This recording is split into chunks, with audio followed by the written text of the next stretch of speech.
Luke Skywalker et Dark Vador, Gon et Hisoka, Cloud et Sephiroth. Derrière ces couples emblématiques qui illustrent à merveille l'opposition entre le bien et le mal, on trouve un point commun particulier. Le méchant éclipse complètement le gentil. Ce n'est pas tant une question de pouvoir ou de capacité, mais bien une prestance, un charisme, une écriture qui font de ces antagonistes les véritables têtes d'affiche. De quoi donner envie d'écrire des méchants d'anthologie pour nos parties. En JDR, croiser des antagonistes est pratiquement incontournable. Du petit gobelin hargneux au seigneur maléfique, les MJ utilisent des bestiaires bien fournis afin de pimper leur combat, pour le plus grand plaisir de chacun et chacune. Évidemment, le choix de toutes ces sales bestioles qu'on affronte ne peut pas être conduit que par des critères esthétiques. Les adversaires sont intimement liés au scénario et à ce que le MJ veut faire vivre au PJ. Si, même le bandit le plus lambda sert un but plus grand que celui d'être un mannequin d'entraînement. Et c'est là que ça se complique. Ces adversaires si différents doivent être pensés en fonction du rôle qu'ils occupent dans le jeu. Ils sont des obstacles qui se dressent entre les personnages joueurs et l'accomplissement de leurs désirs. Ils ont des rôles bien spécifiques en fonction de leur importance. Mais les obstacles, ça se saute, ça se contourne, ça se pulvérise. Alors comment faire pour que notre grand méchant soit plus impressionnant qu'une clôture ? Est-ce qu'un petit cœur peut tout de même battre sous cette armure ? Est-ce que s'entraîner à faire une voix diabolique devant le miroir suffira à écrire votre antagoniste ? Moi, c'est Mathias. Vous pourrez m'affronter au sommet de mon château gothique, après avoir passé les douves de lave, les fosses à pic, le torrent des âmes perdues et les marais empoisonnés. Ensuite, c'est au fond à droite, vous pouvez pas vous tromper. Moi, c'est Grim, et vous pouvez me rencontrer au fond de mon manoir ou dans les tréfonds de mon vaisseau spatial à la dérive. Mais avant, il faudra passer les dizaines de morts qui reviennent à la non-vie et voir des choses dont on ose à peine parler. Moi c'est PL, et quand je m'entraîne, je pense toujours à travailler les muscles agonistes et les antagonistes. I never skip leg day. Yes, c'est Ouais, bien ça. il y avait le mot antagoniste. Ouais. On progresse. Alors, vous êtes encore fait latter par le boss de fin ? Ne vous en faites pas. Vous êtes sur Échec Critique, le podcast qui aborde le jeu de rôle sans pression.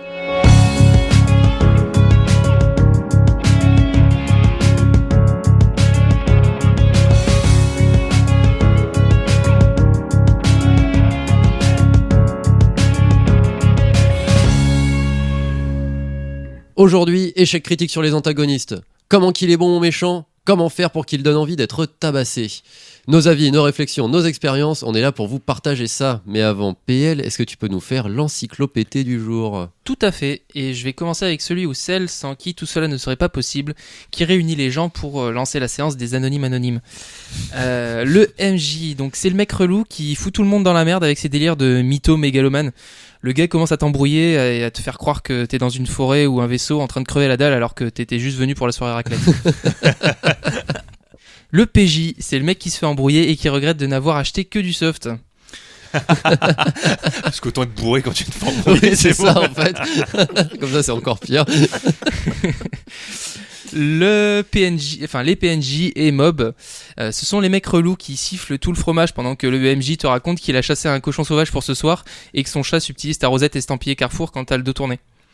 IRP, HRP, RP, c'est juste relou.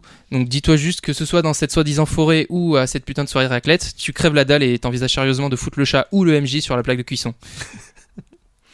L'alignement, c'est la journée relou que tu viens de passer où le flic a refusé ton argument de oui mais juste 2 minutes j'étais en warning, j'allais chercher du pain. Ou Connard. C'était gratuit. oui, mais... Ou t'as dû te rabattre sur ce jus de pomme à 12€ parce que c'était le truc le moins cher du night shop et que tu pouvais pas te permettre plus à cause de la contravention.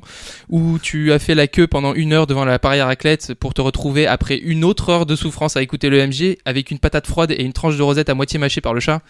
Bah tu t'es bien fait aligner mon cochon. Qu'est-ce que c'est que cette histoire ? J'ai pas tout suivi, j'ai rien compris, mais c'était vachement bien. Il en peut déjà plus. Bon, on va continuer sans Grim, on est désolé. Il est occupé à être mort de rire. C'est ça. Je vais par PL. Et enfin, l'antagoniste, le sujet du jour. C'est le mec relou qui s'est déguisé en flic, en vendeur de night shop, en MJ ou en chat. Il est souvent dépourvu d'expressions plus intéressantes qu'une phrase de fortune cookie. Mais quand il finit par l'ouvrir, tu peux avoir droit à papier s'il vous plaît, 12€, j'ai chassé un cochon sauvage pour ce soir ou miaou enculé. Putain. Mais plus ça va, plus c'est n'importe quoi. Les On chats. comprend plus rien. Mais Ah non. c'était super. Par contre, les chats, ils sont violents dans tout Ah ouais, c'est l'univers. incroyable. Hello Kitty, ouais, mon cul, ouais. Ouais, ouais. Ouais. Ouais, bon, Voilà. non, j'allais faire une blague, mais en fait, non. Ah, je crois qu'il vaut mieux arrêter les blagues. Oui. Elle a tout détruit. Bon, moi, j'arrête de faire des blagues. Hein. Et du coup, déjà, chose exceptionnelle. Putain, les gars, c'est moi qui fais la première partie. Mais qu'est-ce qui se passe? C'était jamais arrivé, ça. Mais non, oui. c'est moi qui vais définir un terme. Bon, je sais pas trop comment ça marche, mais je vais essayer de faire au mieux. Alors, parce qu'on parle d'antagoniste, bon, c'est pas forcément quelqu'un de relou. En tout cas, c'est quelqu'un de relou pour le protagoniste. Mais j'y viendrai après, puisqu'avant de parler de la définition un peu de ce qu'est un antagoniste, il faut parler d'alignement. Je vais donner d'abord une définition très rapide, très succincte de ce qu'est un antagoniste. Hein. C'est un personnage qui est généralement en opposition au héros, en tout cas qui est une barrière pour l'avancement du protagoniste, et qui va très généralement agir en ayant des valeurs opposées à celles du protagoniste.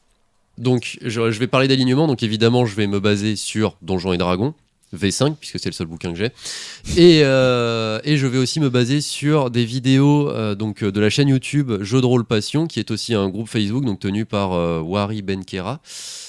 Si je n'écorche pas son nom, sinon j'en suis désolé. Donc voilà, c'est en tout cas un groupe Facebook qui est pas mal actif et une chaîne YouTube où il y a pas mal de vidéos qui parlent de jeux de rôle et de Donjons et Dragons. Et c'est très intéressant, très bien fait. Au début, quand j'ai vu ces vidéos sur l'alignement, je me suis dit oh merde, en fait, j'ai rien à dire de plus. Pourquoi je parle de ça? Mais finalement, ne vous inquiétez pas, j'ai toujours des trucs à raconter. Et puis bon, de toute façon, je vais pas juste dire allez voir ces vidéos et puis laisser tomber ce podcast, hein, sinon ça serait contre-productif. Voilà, c'est ça. On dirait pas loin. Donc, je vais commencer par prendre mon petit manuel de Donjons et Dragons. Je vais chercher la définition des alignements. Et si j'étais pas un abruti, j'aurais mis un marque-page.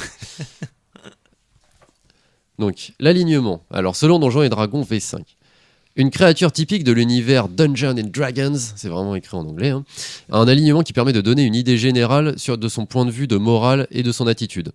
L'alignement est une combinaison de deux facteurs, l'un identifie la morale, bon, mauvais ou neutre, et l'autre son positionnement par rapport à la société et à l'ordre, loyal, chaotique ou neutre. Il existe donc 9 combinaisons pour ces deux critères et donc 9 alignements possibles. Donc, les alignements, il faut savoir que c'est un concept qui a souvent mauvaise presse. Généralement, il y a ce truc de on peut pas résumer un personnage en 9 points, etc. Et comme le dit le bouquin, c'est quelque chose de général. C'est pas figé. C'est une généralité. C'est pas le personnage. Le personnage est chaotique mauvais. Donc, voilà, tout ce qu'il définit, c'est chaotique mauvais. Et il se passe rien d'autre. Alors ça, c'est les personnages. Enfin, ça existe des personnages comme ça. C'est ce qu'on appelle un personnage pas très bien écrit. Par exemple, le méchant dans Taram et le chaudron magique. Même si j'aime énormément ce Disney, il faut quand même avouer qu'un méchant qui s'appelle juste le Seigneur des Ténèbres et qui a juste pour caractéristique d'être méchant et de vouloir tuer tout le monde en gros, c'est pas foufou quoi. Ah, c'est un peu light. Voilà, c'est pas un joyeux de développement. Mais au fond, pour aller dans le sens de ce que tu es en train de dire, même lui n'est pas figé. Dans un monde idéal, il pourrait même changer. Les alignements définissent pas le perso de sa création. Non, c'est ça, à sa mort. À sa mort. Non, au contraire, les alignements sont voués à évoluer, heureusement. Hein. Il faut que, comme on l'a dit dans notre épisode sur le PJ, il faut que le personnage... en tout cas pour les personnages joueurs et même les PNJ, il faut que les événements aient un impact sur eux, il faut qu'ils évoluent au gré de ça, comme nous dans nos vies, d'ailleurs. et donc ces alignements peuvent vouer à changer.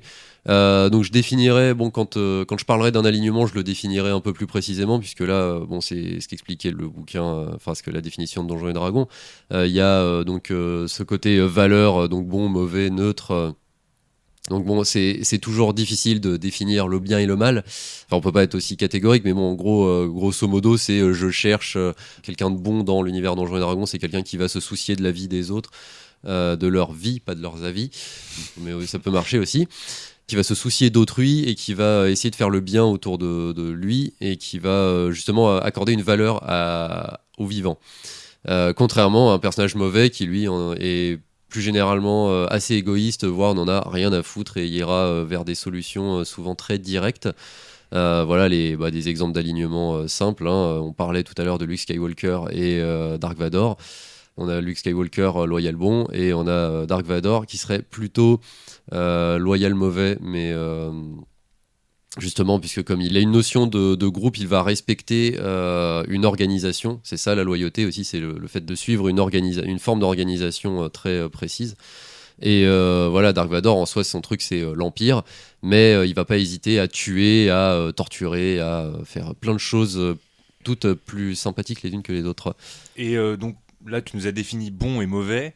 Et qu'en est-il sur de l'axe loyal et chaotique, par exemple?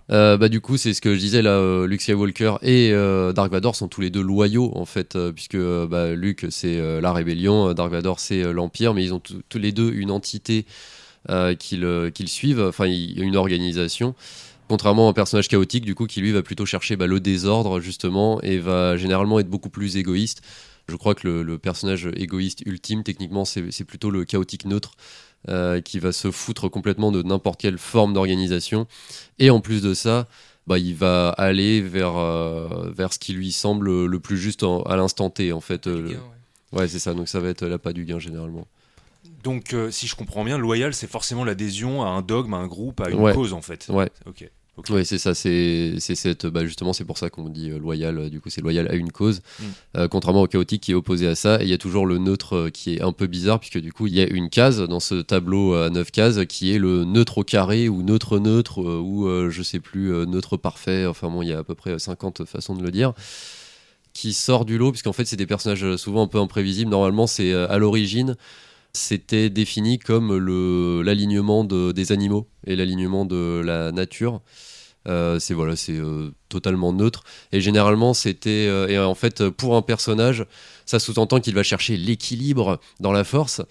Il va souvent agir en opposition avec le groupe dans lequel il est, en fait, puisque le groupe va justement créer un déséquilibre avec certaines actions. Du coup, il va rééquilibrer en faisant quelque chose à l'opposé. Ah oui, d'accord.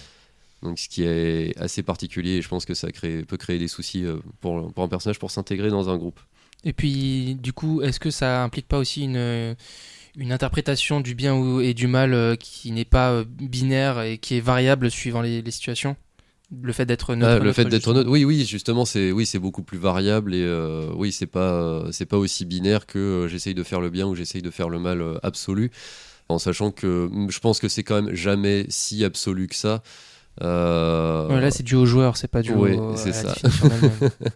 Les définitions sont assez carrées, mais finalement, c'est fait pour évoluer et c'est vraiment un guide, parce que du coup, l'alignement, ça a plusieurs utilités. Déjà, je pense que le premier, c'est que c'est un très bon outil de compréhension. Je trouve que c'est un jeu qui est assez drôle, même de voir une œuvre de fiction et de commencer à se dire « Ah tiens, ce personnage-là, il est de quel alignement ? Ses actes, ses actions correspondent à quoi ? Son tempérament correspond à quoi ?» Et c'est en comprenant comment fonctionnent des personnages de fiction déjà écrits qu'on arrive nous-mêmes à justement créer des personnages et des organisations qui suivent certains alignements. Et ça va nous permettre de mieux comprendre cette base de création, vu que c'est vraiment une espèce de point de départ pour commencer à créer des persos, à créer... des villes, Et du coup, ça va aussi nous permettre de pouvoir naviguer d'un extrême à l'autre, d'un alignement à l'autre, en gardant une cohérence, vu qu'on sait à quoi ça correspond et qu'on sait comment on veut que notre personnage évolue. Ouais, c'est justement, c'est vraiment, c'est un guide, quoi. Justement, faut pas prendre ça comme quelque chose d'absolu, faut se laisser. C'est un guide de départ. C'est je commence à créer mon perso. Ça donne une orientation. Et ça évite justement que le personnage peut-être il change d'avis d'une seconde à l'autre ou quoi, parce que changer d'alignement c'est quand même quelque chose qui prend du temps. De toute façon, c'est les événements qui ont une prise sur le personnage et donc ils vont le faire changer. Par rapport à l'antagoniste, du coup, il y a, on va dire, deux grands cas de figure pour l'antagoniste. Il y a, comme on le disait, il y a Dark Vador, mais bon, quand on analyse Star Wars 4, mais c'est pour ça que c'est une œuvre très intéressante à analyser, c'est que on a l'impression que George Lucas, quand il a écrit ça, il a pris tous les livres qui existaient sur la narration et il a fait du copier-coller.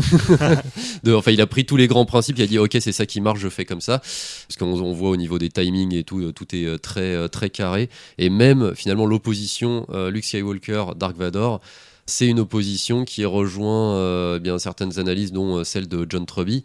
Même si on t'en parle un peu plus, Mathias, c'est ce côté, l'antagoniste, c'est un personnage qui s'oppose au protagoniste, mais qui a les mêmes objectifs que lui. Donc voilà, Luke Skywalker et Dark Vador, leur objectif commun, c'est la paix dans la galaxie.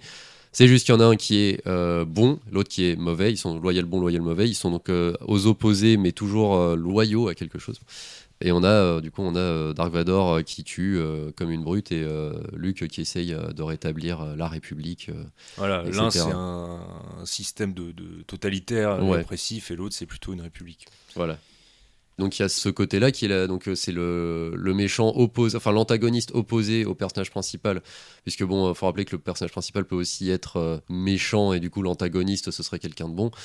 Et après sinon là on a l'antagoniste totalement opposé au personnage principal, type, comme je le disais, le méchant de Taram et le Chaudron Magique, le Seigneur des Ténèbres, voilà, qui est lui, il veut juste tuer tout le monde et bon à la limite, l'objectif commun qu'auraient Taram et le Seigneur des Ténèbres, ce serait ne pas mourir. Ce qui est assez réducteur quand même. J'en parlerai un peu tout à l'heure justement de ce petit paradoxe Ouais. sur les désirs communs, les objectifs communs. Ouais. Mais en tout cas, l'intérêt d'un antagoniste et d'un bon antagoniste, c'est qu'il fait barrière au personnage principal. Mais en plus, c'est qu'il poursuit des objectifs qui le lient au personnage principal. Voilà, pareil, je peux reprendre dans Le Seigneur des Anneaux. Techniquement, l'antagoniste, c'est Sauron, même si il est pas comment dire. C'est une sorte de semi-divinité, donc il est pas visible physiquement, mais il a un objectif, c'est retrouver l'anneau qui devient l'objet de toutes les convoitises, alors que Frodon, son objectif, c'est de le détruire.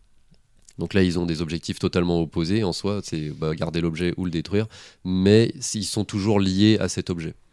Oui, c'est discutable, mais il y a la question de la possession de l'objet. Finalement, Oui. dans la quête, Oui, tous c'est les vrai. deux veulent l'anneau. On Oui. pourrait s'arrêter là. Oui, c'est vrai, on pourrait s'arrêter là. Bon, pour simplifier à l'excès. Je suis pas tout à fait d'accord parce que Frodon, son but c'est pas d'avoir l'anneau, il s'en fout d'avoir l'anneau. Il veut surtout que les forces du mal ne le récupèrent pas pour pas se faire décimer. Mais dans l'absolu, il n'est pas en recherche permanente d'avoir l'anneau. Là, pour le coup, ce serait plus le cas de Bilbon, mais Oui, mais c'est pas toujours parfaitement clair. Justement, on voit souvent qu'il y a le côté tentateur de Ouais. l'anneau, le côté détention, le côté... Bon, c'est caché derrière, hein, c'est mon fardeau, pas le vôtre, par exemple. Je sais pas si on prend une scène où il s'engueule avec Sam. Une des Ah, nombreuses scènes une où des ils sont- nombreuses nombreuses scènes, scènes, c'est pour ça que je dis une scène. Il dit que c'est son fardeau, mais même quand Boromir l'approche, même quand... Enfin, il y a un côté où de temps en temps on pourrait se dire qu'il y a ce côté convoitise, je pense, mais bon, c'est discutable. Oui, mais après, au fond, on peut aussi dire qu'il veut pas posséder l'anneau, Non. mais il veut l'anneau pour pas que les autres, pour pas que les forces du mal le possèdent. Puis après, il veut l'anneau pour il veut garder l'anneau pour le détruire. Enfin, finalement, il y a quand même, c'est de la possession sans vraie volonté de possession, mais Oui. en fait, la possession n'est pas la finalité. Voilà, Oui, ça. c'est ça, je pense. Pour l'expliquer plus clairement. Enfin voilà, il y a toujours quand même un lien entre le protagoniste et l'antagoniste. C'est ce qui rend l'antagoniste intéressant et marquant, c'est ce qui fait qu'on se souvient de lui. Déjà ça, et aussi le fait, généralement un antagoniste qui a un objectif similaire à celui du personnage principal, ça fait des méchants aussi mémorables, comme Dark Vador fonctionne très bien, ou Thanos dans les films Marvel très récemment, qui a quand même eu énormément de succès parce que justement son objectif finalement il est plutôt c'est un objectif écolo machin, mais c'est vrai que voilà, c'est le problème, c'est le système de valeurs et les méthodes mises en place qui sont peut-être un petit peu brutales. Un poil. chouïa. Voilà, mais bon, il n'y a pas que des grands méchants, il y en a aussi des petits, ceux qu'on voit par centaines de milliers se faire exploser la tronche par des fantômes et autres mumakil dans Le Seigneur des Anneaux. C'est bien sûr les motos, les mobs. Et oui, aujourd'hui, je vais rendre hommage à tous les gobelins, les petites frappes, les rejetons rejetés, les gluants, sangliers et autres pious qui se sont fait victimiser pendant tant d'années par des millions de joueurs à travers le monde. Coupable. Coupable. Ouais, c'est des adversaires si faciles à éliminer, presque insultants de faiblesse, qui ne méritent que le courroux des pires noobs et le désintérêt des aventuriers émérites, et qui rapportent tout au plus une pièce de monnaie tordue, un bout de tissu miteux ou une parure trouée et pleine de puces. Donc pour eux, opérons une minute de silence. Tu veux dire une vraie minute de silence? Non, c'est bon. J'ai cru que ça allait être long là. Déjà qu'à chaque fois on dépasse, si en plus on commence à faire des minutes de blanc, on aura un problème. Donc du coup, il existe une variété infinie de mobs, tous relativement adaptés aux environnements dans lesquels ils sont invoqués. Au même titre que les PNJ, Ils représentent l'univers d'un jeu du fait qu'ils en font partie intégrante et que malgré le peu d'humanité et d'intellect qu'on leur prête, ce sont eux les locaux, les usagers, les riverains si je puis dire, qui façonnent le paysage de nos aventures. Bien évidemment, il y a une hostilité naturelle entre PJ et mob, et elle n'est pas unilatérale. Hein. Donc je vais arrêter de pleurer sur leur sort et expliquer pourquoi il faut les oblitérer bien comme il faut. Ah, voilà, ça c'est du PL que je connais. Donc disons-le, leur présence quasi systématique dans les univers du jeu vidéo et du JDR, ça témoigne du caractère essentiel de leur existence. C'est d'ailleurs pour ça que la plupart d'entre nous en connaissent les caractéristiques. Ils sont partout. Et je reprendrai comme exemple le troll dont on a parlé dans l'épisode 1 sur le lore. Et la raison de cette omniprésence, c'est qu'ils ont pour but de maintenir le PJ en haleine, de le satisfaire. Soit en le challengeant, mais pas trop, soit en lui servant de sac de frappe pour apprendre les mécaniques de base du combat, soit en servant de pinata à babioles insignifiantes qui finiront au mieux dans un craft et au pire dans l'inventaire des déchets à revendre automatiquement. Ah, ces fameux objets à revendre automatiquement qui rapportent une misère. Et, Exactement. Exactement. Qu'on peut vider dans la poubelle aussi. Ouais. Du coup, ces mobs, ils ont été dotés à la naissance de la capacité à ne jamais cesser d'exister définitivement. Donc, dans la plupart des cas, ces petits bâtards, ils pop, quoi. Je m'explique. Il y a une infinité de versions, parfois identiques du même monstre, qui donnent l'impression de ne pas pouvoir s'en débarrasser, et ça se traduit par l'emploi d'étiquettes très générales ou d'une catégorie, tout simplement. Imaginons Jean-Michel MJ qui masterise une campagne de générique fantasy. Il a la flemme, et a raison, de préparer des combats secondaires. Il va mettre un groupe de gobelins, donc ça c'est la catégorie, en travers de la route des PJ. Et pendant la phase de combat, on aura gobelin A, gobelin B, donc ça ce sont les étiquettes, et toute la cour des miracles qui auront généralement les mêmes stats, parfois les mêmes armes, etc. Ouais, parfois, il y a souvent... ce que j'ai vu aussi, c'était gobelin arc A, gobelin épée A. Ouais, quand le MJ fait l'effort. C'est ça, de leur mettre des armes différentes. Donc je pense que ça peut être intéressant quand même de préparer une liste de particularités que pourraient avoir les mobs placés à l'encontre des héros et héroïnes. Rien de trop extravagant, mais suffisamment pour créer un semblant de réalisme, apporter de la surprise et éviter des problèmes de redondance. Ça coûte pas grand chose de foutre une épée rouillée à l'un avec des cicatrices aux cuisses et quelques phalanges raccourcies, un arc à l'autre avec un œil manquant, une oreille dont les poils sont rasés et une entaille sur l'index de la main directrice. Voilà, pas besoin d'aller jusqu'à les nommer chacun individuellement, ça sera l'apanage des boss et autres antagonistes importants et notables, dont parlera Mathias tout à l'heure. Mais de temps en temps, faire ressortir un mob en lui donnant un nom bien senti ou un caractère propre, ça permet de marquer l'esprit des joueurs, en bien comme en mal. Justement, avec Grim, on avait pris une habitude, c'est quand il y a l'une de ces petites bestioles insignifiantes qui fout une rouste à un joueur, on dit qu'il a un œil blanc. C'est le chef. C'est le chef, il a l'œil blanc. L'œil blanc du vainqueur. C'est le gobelin élite. Et du coup, ces caractères ou ces distinctions, en tout cas, ça rappelle aux joueurs, ou en tout cas aux PJ, que ces mobs, ce sont aussi des êtres vivants et qu'on pourrait, dans l'absolu, établir un contact avec eux. Et j'ai notamment le souvenir d'une campagne JDR sur Warhammer, avec donc un MJ qui était fanatique des Skaven à l'époque, et donc qui nous a fait rencontrer des Skaven qui étaient terrorisés par une menace bien plus grande que nous-mêmes. Et donc un de ces Skaven a accepté dans son désarroi d'établir un contact avec nous. On a eu droit à un petit nom du style Squeak le Skaven, et donc cette petite bestiole finalement s'est retrouvée à se battre avec nous. On essayait de lui faire comprendre nos actions, mais il était un peu con quand même. Mais du coup il nous a marqué parce que il avait un nom, une particularité, on pouvait à peu près communiquer, c'était très trivial, mais c'était intéressant et ça faisait la diff, comme on dit. Bon, après, il faut pas non plus abuser de cet effort-là s'il a aucune incidence sur le plan narratif, et notamment parce que ces bestioles elles pullulent dans les univers de JDR, et que prendre le temps de créer des spécificités pour chaque machin qu'on va one-shot, c'est un peu une perte de temps et d'énergie pour le MJ quand même. Bon, en revanche, quand il s'agit d'un bon gros mob qu'on croise pas à tous les coins de rue, sans aller jusqu'à lui donner un titre de noblesse ou une appellation qui n'a trait qu'au sens humain de la hiérarchie, on peut, en tant que MJ, se permettre d'être plus exhaustif sur les choix de particularités, prendre plus de temps sur les descriptions, imaginer son caractère, préparer une petite punchline à caler pendant l'affrontement, ou pourquoi pas lui donner un objectif très primaire. Prenons un exemple. Je vais prendre ma grosse voix. Fais la grosse voix. Oh. Le groupe de PJ part vers l'est pour suivre une piste donnée par un vieillard sénile dans une gargote, censé les mener vers un artefact légendaire. Bon, ça c'est la base. Sur la route, ils passent non loin d'une ferme dont les enclos sont vides et les barrières brisées. À plusieurs dizaines de mètres vers le sud, une grande silhouette s'éloigne.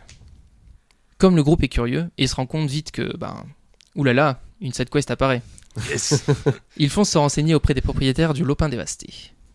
Bon, là, je nous épargne une phase de RP de j'ai une quête, aidez-moi. Donc, je résume. Il y a un ogre qui est apparu dans le coin il y a quelques semaines. Il a pris la ferme pour son garde-manger. C'est terrible, il faut les aider, blablabla. Donc là, on a une mise en place de situation avec un gros mob qui peut justifier, parce qu'elle est ponctuelle, de lui donner l'importance qu'il mérite. Je reprends. Ensuite, le groupe trouve la trace du monstre et le piste. Sur le chemin, des bouts d'armure cabossés, des épées tordues et des restes d'arbalètes en éclats jonchent le sol. On peut reconnaître, quoique difficilement, l'insigne des gardes de la ville la plus proche. Arrivé à ce qui semble être le campement du monstre, le groupe se rend compte qu'il n'est pas seul. Tous deux se repaissent du cadavre d'une vache encore fumant. Les agiles aventuriers se préparent à fondre sur l'ennemi, quand un crack se fait entendre derrière celui ou celle qui ouvre la marche. Bon c'est Gontran qui a foiré son jet de discrétion et a marché sur une branche de bois mort. Toujours les mêmes. Gontran. En réaction à ce son, un des ogres se lève, brandit un tronc et pousse un cri de rage à glacer le sang. Il s'avance hâtivement vers le groupe qui est indéniablement repéré. Deux options se présentent à vous, fuir ou combattre. Bon, on va prendre l'option combattre, parce que sinon ma partie, elle sert pas à grand chose. Donc c'est maintenant que le MJ, il va pouvoir décrire en détail tout ce qui fera de cette rencontre un moment important pour les joueurs. Donc, face à vous se dresse un mastodonte de 2,90 m. Sa peau est épaisse et sèche, presque rocailleuse. Son corps imposant est témoin de la force écrasante que l'on prête à ces créatures. De par sa proximité, vous remarquez tout d'abord qu'il a du fil barbelé enroulé autour de la cheville gauche, et sur celle de droite, quelques éraflures. Bon, en vrai, il s'est pris les pieds dans les clôtures de la ferme. c'est bête, mais c'est un détail qui justifie qu'il est bien l'auteur des méfaits qu'on lui reproche. Jusqu'à hauteur de hanche, des entailles peu profondes, et de son flanc à ses épaules, des carreaux d'arbalète, auxquels il ne semble guère prêter attention, témoignent de ses diverses altercations avec les gardes croisés plus tôt. Disons qu'il y a quelques rondes de combat entre les PJ et l'ogre. Le groupe arrive à le gérer et l'épuise un peu, le rendant plus lent et pâteau. En esquivant ses attaques, l'un ou l'une des membres du groupe fait une roulade et se retrouve du côté de l'autre mob. À ce moment-là, vous voyez que le comparse de votre féroce adversaire est en réalité une ogresse, au ventre plus sphérique que la hantise d'un platiste. Pas mal. Elle semble apeurée et en souffrance, se tenant le ventre, les mains tremblantes et dégoulinantes du sang du bovidé. Vous réalisez alors que la créature face à vous est proche du terme de sa grossesse. Aussitôt, vous entendez gronder dans votre dos. Le sol se met à trembler, et un cri tonitruant vous vrille les tympans. « Pas touché, gras !» En vous retournant, vous voyez l'ogre en furie se ruer vers vous, haletant. Son visage est déformé par la douleur des coups assénés par vos alliés, mais son regard semble être le plus noir qui ait été porté à votre égard. Le temps d'un frémissement, vous vous apprêtez à esquiver la charge du colosse, quand vous le voyez s'effondrer de toute sa masse à quelques pas de vous, la main tendue dans votre direction. Étendu à terre, épuisé et à bout de souffle, il regarde dans votre direction, mais ne semble pas vous voir. Derrière vous sanglote sa moitié, plus vulnérable que jamais. Des larmes s'écoulent le long des joues creusées de rides d'expression et du nez fracturé de l'ogre. Et, lorsque celle-ci s'échoue enfin à la commissure de ses lèvres, il déclare dans un dernier râle « Pas touché, gras ». Bon, si je dois passer en revue les éléments qui correspondent au développement dont je parlais, on a un ogre comme tous les ogres qui est plutôt grand et moche, assez bête, mais qui répond à des besoins simples. Néanmoins, il a un caractère protecteur et le sens des nécessités. Il doit nourrir et protéger l'ogresse qui porte son enfant. Voilà, j'aurais pu simplement formuler la quête sous forme de un ogre vole mes vaches, s'il vous plaît, débarrassez-moi, et ensuite le combat sans passer par la case ogresse en cloque. Mais ça aurait été chiant. Voilà, ça rend l'utilité du mob plus que secondaire et l'intérêt de la quête pour le développement des PJ assez moindre en fait. Parce que l'intérêt d'un mob travaillé, c'est aussi d'impacter les PJ, quant à leur vision de l'univers et leur sens moral. Mais ça, Mathias, tu vas justement en parler, il me semble.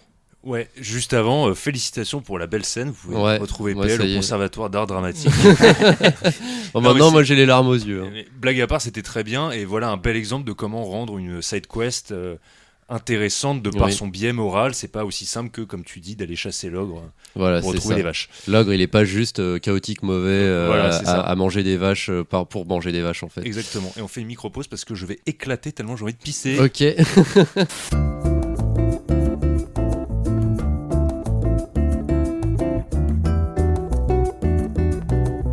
Alors, oui, en effet, il y avait donc il y a les mobs, mais il y a aussi les gros méchants. Et surtout, on t'a coupé la parole il y a 2 semaines, mais cette fois, c'est bon, tu peux poursuivre. Non, il y a une arnaque là, il y a un piège. Vous allez encore me sauter dessus comme des barbares là. Mais non, Non, je promis. peux y aller, c'est sûr. Ouais, me mords pas l'oreille, s'il te plaît. Ouais, méfie-toi quand même. Je te mords pas autre chose. Bon, bref. Oh là. Bon, cette fois, moi, je vais vous parler de l'antagoniste, disons, plus écrit. L'antagoniste très écrit, de la façon dont il s'articule avec le scénario et ce qui le caractérise. Je dirais aussi un mot sur le cas des PJ antagonistes, parce que quelquefois, c'est des situations qu'on aime bien mettre en œuvre, donc on en parle un petit peu. Bon, la première chose à comprendre, c'est pour moi d'essayer de capter le rôle déterminant de l'antagoniste écrit dans le scénario. Pourquoi ? Parce que pour une raison hyper en fait évidente, c'est que bien souvent, sans grands antagonistes, il n'y a pas d'histoire, il n'y a pas de scénar, il n'y a pas d'intrigue, il n'y a pas de conflit ni de raison finalement pour nos PJ de se mettre en quête de quelque chose. Si tout allait bien, au fond, pourquoi jouer ? Merde. Bon, Sinon, c'est du bac à sable. voilà. Non, mais il y a plein de jeux de rôle, il n'y a pas besoin évidemment que ce soit la fin du monde pour jouer, mais bon, nous, dans ce qu'on fait la plupart du temps, il y a toujours une bonne raison de se lever le matin. Donc, ces antagonistes très écrits, il faut prendre le temps et la peine d'y réfléchir pour leur octroyer une place vraiment de choix, justement, dans ce scénario. Et plus que des déclencheurs et des prétextes pour une quête, il faut qu'ils teintent cette quête tout au long de son déroulé de leurs actions néfastes. Et donc, c'est une raison essentielle de les soigner. Ces antagonistes très écrits, la plupart du temps, ils sont quand même caractérisés par leur récurrence. Ils vont apparaître plusieurs fois et leur influence doit se faire ressentir tout au long de l'histoire, à la fois sur l'environnement que traversent les PJ, mais aussi sur les PJ eux-mêmes, évidemment, puisque normalement, des actions néfastes de l'antagoniste découlent des conséquences tragiques, en tout cas qui ne servent absolument pas l'intérêt des PJ. Et donc, généralement, ils souffrent et ou doivent surpasser toutes les conséquences horribles des actions du grand méchant. Je vais, comme d'habitude, un petit peu parler écriture, mais on est bien d'accord qu'on peut faire des antagonistes sans avoir à se casser la tête 3 plombes. C'est juste pour essayer de leur donner une consistance et une persistance qui soit logique et bien établie tout au long de notre campagne. C'est vraiment une approche scénaristique, quoi. Donc, avant d'écrire son grand antagoniste, il faut comprendre comment il fonctionne. Bon, là, je vais vous renvoyer aux épisodes précédents sur les cartes d'identité et sur comment on écrit un bonhomme. Hein, et puis voilà. On y revient beaucoup. Oui, on y revient beaucoup. Après, on va dire que je répète toujours la même chose. Bon, avant de commencer, c'est bien de lister les caractéristiques qui permettent de rendre un antagoniste convaincant. Parce que, comme on l'a dit dans l'intro, il suffit pas de rigoler devant son miroir et de prendre sa grosse voix pour que l'antagoniste soit convaincant. Ni même de balancer des phrases énigmatiques. Ni même de lancer des phrases énigmatiques. C'est une maladie de l'oreille, genre j'ai une énigmatique. Ouais, en ce moment, c'est terrible. L'énigmatite B d'ailleurs, elle est très Ah contagieuse, faites gaffe, faut pas m'embrasser. Donc il faut lister tous ces éléments qui vont le rendre convaincant, terrible et qui laisseront un souvenir impérissable dans le souvenir des joueurs. D'abord, l'antagoniste, c'est quand même donc celui qui est opposé au protagoniste, comme l'a dit Grimm, et en fait c'est celui qui veut empêcher les protagonistes d'accéder à leurs désirs. Ils veulent pas juste l'embêter pour les contrarier comme ça et les emmerder un peu. Ils veulent, de toutes les manières possibles, au fond par leurs actions, leur mettre des bâtons dans les roues, mais d'une façon tragique. Ils veulent insister sur les faiblesses. Ils veulent déployer leur pouvoir néfaste et chercher à briser tous ceux qui souhaiteraient se dresser contre eux, quoi, en appuyant là où ça fait mal. Alors, John Truby, il dit quelque chose, il a une posture qui est assez, je dirais pas spécifique, mais qui est assez précise sur la question. On va prendre le livre. Tu m'as pris mon gimmick. Oui, j'ai triché. Alors, voilà. Alors déjà, John Truby, il n'appelle pas les antagonistes des antagonistes, mais des adversaires. Ça ne change pas la notion d'opposition. Un adversaire, c'est celui qui s'oppose à un autre. Qui représente l'adversité. Exactement. C'est ça, voilà, dit comme ça. Alors, John Truby dit, dans l'anatomie du scénario, L'adversaire est le personnage qui cherche à empêcher le héros d'accomplir son désir. L'adversaire ne doit pas se contenter de mettre des bâtons dans les roues du héros, ce serait mécanique. N'oubliez pas que l'adversaire doit désirer la même chose que le héros, ce qui signifie que le héros et l'adversaire doivent rentrer en conflit direct tout au long du récit. Donc là, John Truby nous dit que l'antagoniste, l'adversaire, doit avoir les mêmes désirs. Là-dessus, je suis partagé parce qu'évidemment, il y a plein de situations dans lesquelles c'est le cas. On parlait de Luke Skywalker et Dark Vador tout à l'heure. On a essayé de justifier Sauron et Frodon un peu comme on pouvait. Mais quand on y réfléchit, des liens comme ça, on peut en faire plein. Et on peut dresser un peu ce qu'on veut. Mais je pense qu'il n'y a pas forcément de mal à ce qu'un antagoniste et un protagoniste n'aient pas du tout les mêmes buts. Si on prend Harry Potter, une saga très connue, une petite saga comme ça. Ouais, un petit truc. Voldemort, par exemple, il désire accéder à un monde où les sorciers de sang pur règnent en maître. Non pas à se cacher, non pas aux yeux des moldus du monde entier. Ils peuvent assumer leur puissance et leur supériorité. Et Harry Potter, il veut faire des CGI, voilà. Non mais là, on a du mal à trouver, je trouve, un désir commun à celui d'Harry Potter. Harry Potter, il veut juste empêcher que ça n'arrive, Oui. a priori, et ça, c'est une posture qu'on rencontre bien souvent. Le héros veut empêcher le méchant de faire des trucs de méchant, pour le dire bêtement. Mais c'est souvent ça qui se passe. Je pense pas que ce soit un problème dès lors que la notion de conflit est respectée, parce que c'est ça qui compte. Si le méchant voulait, je sais pas moi... s'emparer d'une couronne ancienne qui ne manquera à personne et que le gentil s'en tape, là il n'y a pas de conflit. C'est un peu plus compliqué, ouais.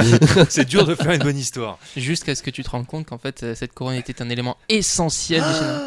Mais bon. Voilà, peut-être. Non, mais je pense que les deux peuvent coexister. Peut-être que le fait que le désir soit partagé permet d'entremêler beaucoup plus le conflit, de l'enraciner plus profondément. C'est peut-être là où c'est intéressant. En tout cas, c'est vraiment un conseil moi que j'essaie de suivre quand j'écris des antagonistes. J'aime bien que le désir puisse être mêlé. Et éviter de me contenter d'une quête où, on appelle les PJ comme des espèces de héros pour sauver la mise au monde entier. Mais plus, on met les PJ sur une quête donnée, qui n'a rien à voir avec l'influence néfaste d'un grand méchant, et finalement l'antagoniste arrive et on se rend compte que l'antagoniste a le même désir, la même quête à accomplir, mais pour lui-même et peut-être pour des dessins bien plus sombres. Ou alors peut-être faire en sorte que son désir ou son objectif en tout cas soit prenne une direction assez parallèle à celle du protagoniste, ce qui fait qu'en soi ils seront toujours, et pourquoi pas que ça s'entrecroise à plusieurs endroits, mais globalement ils seront toujours côte à côte sur des idées d'opposition d'opinion et de morale. Quitte à ce que finalement le but de l'antagoniste ne soit dans le fond plus le même, ou en tout cas ils finissent par devenir différents, mais qu'à un croisement bien particulier, ce soit le moment où si le protagoniste ne fait rien, c'est la merde. Exactement. C'est ça qui est très intéressant à mettre en forme, c'est pour ça que l'antagoniste doit, par ses actions, attaquer sans relâche les protagonistes, c'est il doit tenter de les faire ployer. Je rappelle que nos PJ, ils sont supposés avoir des désirs, mais aussi des points faibles. Leur désir, leur quête perso, si on le disait comme ça, elle ne peut pas encore être accomplie parce qu'il leur manque des éléments, il leur manque des ressources pour y arriver. Le grand méchant, il doit pouvoir s'en servir de ça. L'antagoniste, il doit pouvoir appuyer là-dessus. Pourquoi ? Parce qu'à force de les harceler, c'est ce qui permettra aux PJ de se transformer. C'est comme ça qu'ils vont se transformer face à l'adversité. S'ils échouent, comme tu dis, à cet instant final, c'est terminé pour eux. Il faut également doter nos antagonistes d'une morale. Il faut que cette morale, elle soit persuasive. Pas se contenter de dire « Haha, je veux régner sur le monde, parce que c'est mieux comme ça. » Non, en fait, ça suffit pas. Il faut de vraies bonnes raisons. Pourquoi est-ce que ce serait mieux qu'il règne sur le monde, et pas juste parce qu'il en a envie ? Parce que si c'est juste ambitieux, c'est pas très intéressant. Souvent, l'ambition, c'est qu'une facette des désirs de l'antagoniste. Il va cacher ça sous une bonne couche de morale, à savoir « Avec moi, ça ira mieux, vous allez voir. » Genre, si on reprend Dark Vador, la galaxie se portera mieux sous le joug d'un empire totalitaire, tout à fait mais unificateur. Écrasant. Mais unificateur, exactement. Du coup, on peut pas juste se dire non, c'est un méchant. Il y a un propos, il y a une portée à ce discours-là, quelque part. Et évidemment, il faut que ce système de valeurs soit en opposition avec celui des PJ. Mais les PJ doivent pouvoir se questionner. C'est ça qui est intéressant. C'est pas juste non, c'est le mal, combattons le mal. Bon, ok, on peut s'en contenter, mais c'est plus intéressant quand il y a une dimension introspective de lutte des valeurs. Voilà. Autre chose, je trouve que c'est très intéressant quand on arrive à faire en sorte que l'antagoniste incarne une forme de peur conceptuelle et pas juste une bête affreuse à regarder. Parce que bon, ça c'est bien sympa de faire un méchant stylé, qui a un physique absolument abominable, mais Oui, c'est mieux, ou un physique badass comme Dark Vador. par exemple, mais c'est mieux quand ça incarne quelque chose. Quand ça produit des effets sur son environnement. Par exemple, quand on voit Dark Vador, on ne voit pas juste Dark Vador, on voit toute la puissance de l'Empire, sa puissance militaire écrasante, l'héritage des Sith. Mais en fait, il incarne finalement une noirceur qui est plus grande que lui-même, qui le dépasse finalement, et qui est écrasante. C'est pour ça qu'il change d'alignement à la toute fin d'ailleurs. Exactement. Si on prend un autre exemple, dans Mad Max par exemple, Immortan Joe, qui a un look hyper stylé, c'est pas tellement pour sa sale gueule de méchant qu'on pourrait le redouter. C'est bien le fait qu'il ait la main mise sur tout un tas de ressources essentielles comme l'eau, évidemment, la bouffe, le gasoil pour se déplacer sur de longues distances, et qu'il en prive son peuple. C'est pour ça qu'il est effrayant.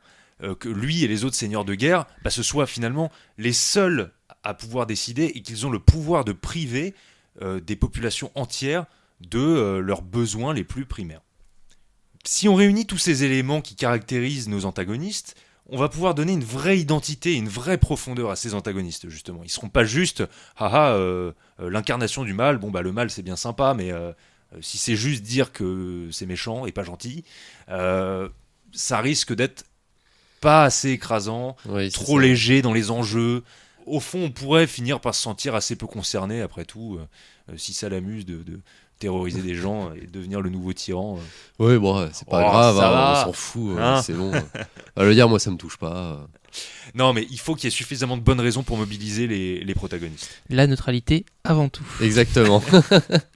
Donc un petit mot sur les PJ antagonistes, parce que souvent, moi c'est quelque chose que à la fois j'ai pu mettre en place, ou qu'on a pu mettre en place à des tables où je jouais, c'est la notion du PJ antagoniste. Finalement, on aurait un PJ qui serait là pour faire échouer la quête du reste du groupe de PJ, parce qu'il poursuit lui-même un but caché qui est contraire, qui s'oppose directement aux valeurs et à l'enjeu que défendent le groupe de PJ. Bon, alors le problème, c'est que ça nécessite une mise en place HRP déjà qui est super compliquée, parce que ces objectifs doivent rester cachés à ce PJ infiltré jusqu'à ce qu'il puisse dévoiler l'entièreté de son plan démoniaque pour assouvir ses besoins et ses objectifs et ses désirs contraires. Mais en fait, on sait très bien comment ça se passe, c'est toujours très compliqué. Il doit faire semblant de suivre la quête tout en faisant ses petites actions magouilles, pas très, ses petites magouilles dans son coin là. Sauf que ça donne toujours lieu à des choses du style, on s'écrit des petits SMS sous la table avec le MJ, on s'envoie des bouts de papier comme à l'école pour dire que Corentin trouve que t'es con, ou alors s'isoler dans la chambre à côté pendant une demi-heure. C'est tout un tas de renseignements HRP auxquels le reste du groupe fait nécessairement attention. Ok, on compte sur le fair play. Voilà, le fair play, le côté très RP des gens pour ne pas en tenir compte, mais malgré tout, au fond de nous, il y aura toujours ce petit questionnement qui résidera, et voilà, on est un peu grillé quand même, quoi. Ouais, c'est ça. Et ça peut même jouer des tours, hein. J'ai dans une mini campagne que j'avais fait jouer, en fait, un des personnages était devenu fou. On jouait sur Discord, et un des personnages était devenu fou. Et en fait, donc je lui avais envoyé 2-3 indications juste pour lui dire en message privé, pour lui dire voilà, ta folie, ça se résume à ça. Et en fait, à un moment, j'ai prononcé un mot, et en fait, il m'a demandé de lui écrire parce qu'il n'arrivait pas à bien comprendre ce que c'était, et pour pouvoir le redire après. Mais c'est juste ça, c'est quelqu'un lui a dit quelque chose et il voulait juste pouvoir répéter ce mot, mais il l'entendait pas bien. Du coup, il m'a demandé de lui écrire. Et comme je lui ai envoyé un message privé, les autres ont entendu le bruit de mon clavier, ils savaient à qui j'envoyais le message. Et ils ont commencé à se dire il lui donne des infos en plus, ou en tout cas il se passe quelque chose. En fait, le problème c'est qu'il était juste devenu fou, et il a réussi à faire croire des trucs complètement débiles aux autres joueurs, en fait. C'était génial parce que les autres se sont mis à suivre tout ce qu'il faisait parce qu'ils n'avaient pas capté que lui, il avait juste vrillé et qu'il leur faisait faire n'importe quoi. Et donc HRP, ils se sont dit qu'il avait eu droit à des infos supplémentaires, voilà. donc que la piste était valide. Voilà, c'est ça. Donc ça peut mener à l'erreur quand même. L'erreur. Encore un tragique exemple du HRP sur... là c'était assez tragique RP. pour le coup. C'est dingue. Alors, il y a un autre cas aussi, il n'y a pas juste le début de la quête avec un PJ antagoniste, il y a peut-être la fin d'un PJ Et quand ce PJ sort du groupe, par décision du joueur ou parce qu'il est mortellement blessé, enlevé par l'ennemi, peu importe, et qu'il devient à ce moment-là un antagoniste. Là, c'est assez intéressant à mettre en place. Par exemple, dans une campagne avec Grimm, Gottfried von Dieter, dont on a déjà parlé, ce noble qui tentait de survivre dans une cité envahie par les morts, a péri au combat face à un terrible adversaire. C'était un vampire. Eh bien, logiquement, Gottfried von Dieter est devenu un antagoniste en la personne d'un vampire. Et donc c'est rallié à l'ennemi. Donc là, c'est quelque chose d'intéressant parce que le PJ devient un antagoniste sans toutes les lourdeurs HRP qui impliquent en fait sa posture d'être dissimulé puisqu'il joue contre les joueurs. Là, l'antagoniste ne va revenir que pour des confrontations ponctuelles ou pour une confrontation finale. Et donc c'est génial parce que ça permet de donner aux joueurs un petit suivi de son personnage du côté des méchants. Et ça lui permet de l'incarner si jamais ils sont à l'aise avec ça. Bon, c'est un peu schizo parce que quelquefois, faut essayer de créer des situations où, évidemment, le reroll ou en tout cas le nouveau PJ incarné par le joueur. Et pas dans la même pièce ou des choses comme ça. Parce que sinon, n'a pas à discuter. Voilà, c'est ça. Et que ce soit pas le même joueur qui s'occupe de faire discuter l'antagoniste et le protagoniste parce que sinon, c'est un peu bizarre. Mais c'est quand même un truc intéressant. On l'a fait avec parcimonie, avec une certaine mesure et ça a apporté un petit peu de piment, un petit peu de tragique cool. À tout ça. Donc c'est intéressant à faire, encore une fois, avec modération. Voilà. Et après, sinon, il y a aussi les jeux entiers, du coup, type Black Crusade, où on joue des méchants tout court. Exactement. Dans Black Crusade, par exemple, là, on incarne... Mais ça serait discutable. En fait, on incarne donc, dans l'univers de Warhammer ceux qui sont rangés du côté des dieux sombres. Donc vraiment des humains ou des Space Marines, donc des surhumains, qui sont complètement dévorés par leur ambition individuelle, par le fait de vouloir mettre à feu et à sang l'Imperium, donc l'Empire. Mais est-ce qu'au fond, ce ne sont pas eux les protagonistes et donc les gentils? Oui, du coup, ce sont pas des antagonistes, ce sont des méchants. Voilà, c'est ça. Mais c'est intéressant à citer de prendre effectivement des jeux où on incarne finalement des alignements qu'on n'a pas spécialement l'habitude, qui sont classiquement pas des alignements qu'on incarne en fait. Ouais. Voilà. Même si techniquement un personnage chaotique mauvais peut se retrouver dans une équipe de héros au grand cœur. Il dénote un petit peu, mais après, il faut juste réussir à expliquer son comportement. Et c'est pas pour autant que, oui, il a des objectifs ou des ambitions opposées à celles du groupe, quoi. Parfaitement. Bon, et du coup, on va conclure cet épisode avec 4 points à retenir sur les antagonistes. Alors déjà, l'alignement, ça compte. Ça permet de définir une ligne de conduite rapidement et qui sera affinée avec le temps. Et surtout, l'alignement n'est jamais définitif. Tu parlais de Mad Max tout à l'heure. Pareil, on a Nux, le fanatique qui suivait Immortan Joe, qui se retrouve avec les héros et qui commence à se dire qu'en fait, Immortan Joe, il est peut-être pas si cool que ça. Voilà, ça fonctionne. Il change d'alignement au cours de route. Ensuite, un bon antagoniste poursuit un objectif lié à celui du héros. C'est ce qui le rend marquant et un peu plus travaillé que le Seigneur des Ténèbres. Non, je sais pas, j'ai lu les Chroniques de Prydain il n'y a pas longtemps, ça y est, maintenant je parle de Taram tout le temps. Tous les épisodes. Voilà. Ensuite, un monstre générique ou un mob n'a pas à rester générique. Il peut quand même avoir des spécificités physiques qui vont appuyer l'immersion. Même si la plupart des mobs sont conçus pour être exterminés, ils peuvent servir à un peu plus que ça, comme l'ogre qu'on a vu tout à l'heure, et j'en pleure encore. Il s'appelle Grrr avec 9 R. D'accord, c'est très précis. Au niveau prononciation, faut... L'accent tonique sur le 6e R. Ah oui, bien sûr. Et enfin, un PJ peut être méchant, ça ne le rend pas forcément détestable en fait. Enfin, c'est méchant entre gros guillemets. Par contre, si c'est un membre unique du groupe qui lui se retrouve antagoniste, faut éviter quand même de fonder toute son histoire là-dessus parce que ça devient vite compliqué quand même. On risquera d'être déçu. Ouais. Bon, vous avez vu l'heure ? Je crois que c'est l'heure des petits tips. Les tips. Vous avez ouvert la boîte de Pandore, le coffre au trésor, enfin un contenant quelconque, et vous venez de tomber sur nos conseils. Plus ou moins aléatoires, plus ou moins énervés, mais toujours réalisés professionnellement en lien avec le sujet du jour, n'est-ce pas ? Carrément. Tout à fait. Alors, le random tip ? Faites-vous une raison, les soirées raclette, c'est pas pour vous. Allez plutôt vous faire un chinois et n'oubliez pas de demander votre fortune cookie. Ça vous fera toujours une bonne punchline pour vos antagonistes. Ouais, les fortune cookies, pourquoi pas. Mais attends, il y a eu des random tips bien moins liés à la thématique que celui-là. On doit féliciter l'effort. C'est vrai, mais on ne s'arrête pas avec la nourriture. Bon, ensuite, le pro-type. Un bon méchant, c'est aussi l'indicible. Ce qui entrave les héros n'a pas besoin d'être défini. Et surtout quand on fait de l'horreur. Moins on comprend la menace, plus c'est effrayant. On voit le mec qui a lu beaucoup de Lovecraft. À peine. Et enfin, tu as un angry type. Ouais, encore une fois, vous allez vous asseoir 2 minutes et arrêter de couper la parole du boss pendant le discours final. Putain, mais c'est quoi cette manie de se jeter sur les PNJ comme un constipé sur une assiette de brocoli? Mais fermez-la, bordel, et appréciez les 12 formules des gâteaux de chance. Et lui, il fait de la francisation. Du coup. Et ça va, les imbéciles qui changent pas d'avis. Après avoir râlé pour l'encyclopédie. Oui, bah la semaine prochaine, je redirai, je re-râlerai, voilà. D'accord, très bien. Parce que ce sera ton tour de la faire. Ouais, ça c'est vrai. Tu peux l'écrire, s'il te plaît. T'es sûr? Ah ouais, non, en fait non. Non, c'est pas une bonne idée. Eh ben, c'est nickel. On est bon? Yep. C'est bon. Tout d'abord, on remercie Carmulo pour le logo, Salomé d'Acosta pour les chibiers et les bannières, et PL pour le générique. Et d'ailleurs, on voulait remercier tous les gens qui nous répondent sur Twitter, parce que régulièrement on pose des questions en rapport avec les sujets qu'on traite dans nos épisodes. Et juste avant cet épisode, on avait posé la question des couples antagonistes-protagonistes, dans lesquels les antagonistes avaient plus la classe que les protagonistes, et on a eu énormément de réponses. Ça nous sert beaucoup, parce qu'on guide nos réflexions, on se bâtit des exemples, et on s'interroge grâce à toutes ces réponses. Donc voilà, merci beaucoup, c'est super.